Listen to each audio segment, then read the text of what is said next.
Welcome to this video. Welcome to the channel. Thank you so much for coming by and checking it out. This is a collective energy reading and it is timeless. So whenever you get this message, it is the right time. You had some questions or you were looking for some kind of feedback from the universe. Here you go. This is it. You were asking for it and now you got it. I am so glad that you are here. I really appreciate all of you guys stopping by. It means so much to me. This is not a monetized channel. None of these videos get any money or anything like that.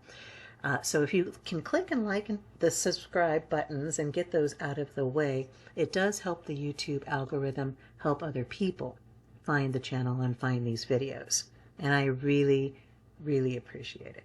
So we have been going through the Woodland Wardens Oracle Deck recently, and I'm loving these cards. The illustrations are so amazing.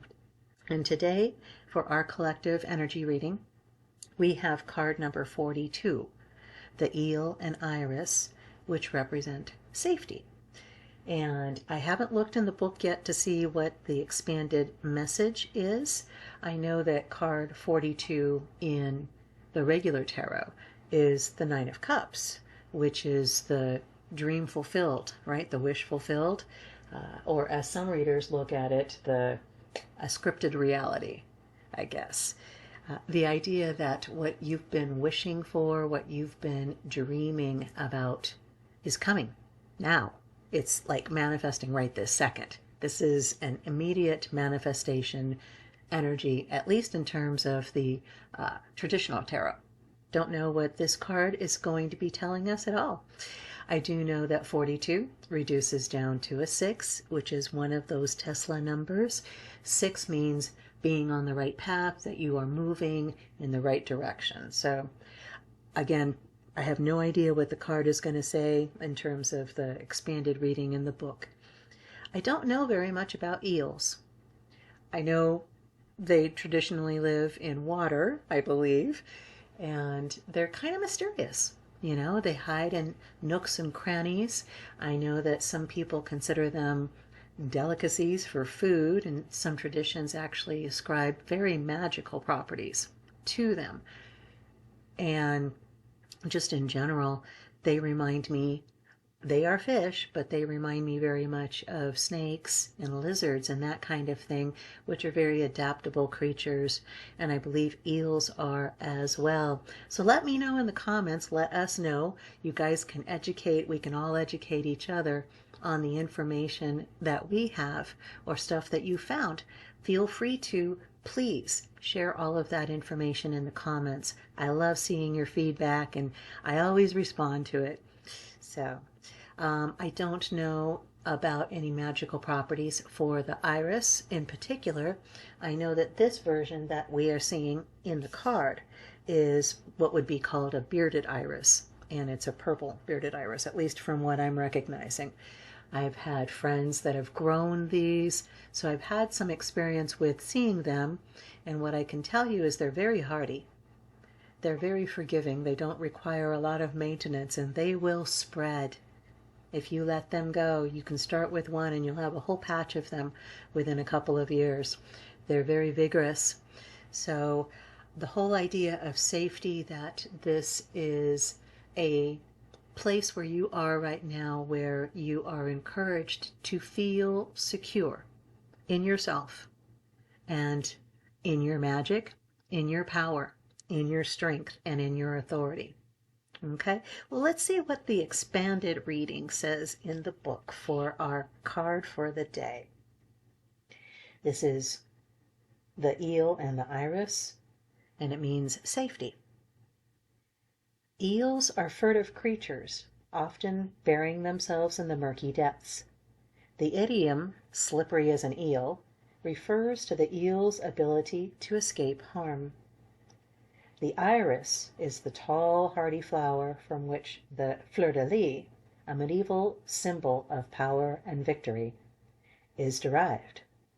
Together, the stealthy eel and the mighty iris indicate safety in our homes, relationships, and work. Now is a good time to establish healthy boundaries. If others take offense, do not fret over their reaction. Stand firm in your power, like the iris. All right, and we've got a couple of questions, things to be thinking about throughout the day. What do I need in order to feel safe? Okay, we can think about that one. Go ahead, and I would really seriously recommend jotting these questions down and just writing down the answers as they come to you. Let yourself have a little bit of a brainstorm. Get that divine guidance channel going, because that's how you're going to get divine guidance. You ask these kinds of questions of the universe, of God, of your angels, your higher self, and then you just write down as fast as you can whatever comes to you for the answers. So what do I need in order to feel safe? And how can I extend safety to others? Well, I have an answer off the cuff, so to speak, on the second question. How you can extend that feeling of safety to others is by not judging. And we talked about that in a recent Love Seat Therapist video. Not judging, the difference between discernment and judgment. And I don't know how this keeps coming back to this, but it does, and that kind of gives me confirmation that these messages have been timely and needed and helpful, because I keep getting these confirmations from other sources, like these cards that have nothing to do with those other videos. So it's very interesting. But how we extend safety to others is by just listening to them, just being present, just being fully aware of what they are saying and how they are communicating it, and letting them know that it's okay. Vent, scream, cuss, do whatever. When you give others permission to be their authentic selves, right? We keep coming back to that as well. You are allowing yourself to have that same freedom. Your safety allows others to feel safe. When you feel that you've got good, healthy boundaries and you don't have any fear of letting people know where they are, communicating everything from a place of love for the highest and greatest good of all, right? So you are safe. You are in a place where you are safe. You can communicate your boundaries, and you can get that information back from others as well. That's part of that communication, that back and forth exchange of information and energy. And the more that we do that, the bigger our world becomes, the more expansive our life becomes. There are more opportunities to walk in grace.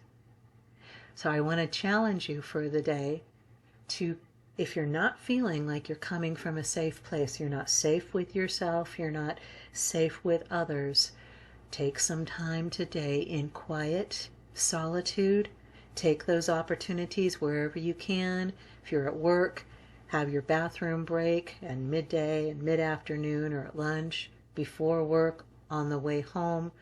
Take those opportunities where you are alone and keep telling yourself, you're okay to have those boundaries. You're okay to say, I like this and I don't like that. It's all right. You are safe to do so, and when you do that, you let others know they are safe to do the same as well. When you know where those are for yourself, and you can communicate that from a place of love. So that's the energy reading that I've got for you guys for today. I hope that that was helpful. Again, please feel free to share this video if you think other people would enjoy or be helped by it, right? Because that's what we are doing with this community, with this collective, is sharing our love and sharing that energy. So have the most blessed, amazing day. You are awesome. I love you. And ciao for now.